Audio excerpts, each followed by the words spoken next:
Hello everybody, greetings from the Czech Republic again. Today I am going to show you my favorite way of creating Lego trees. In my eyes it's optimal size, it's bigger than this and smaller than this one.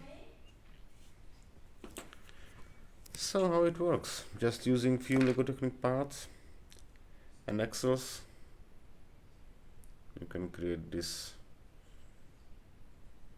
or basically you can create any creation you want.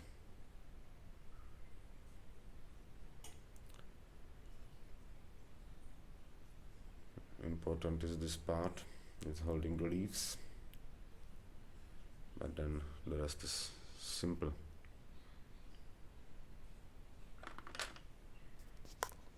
I hope it can be inspiration for you, for your own creations. Thanks for watching and have a great day.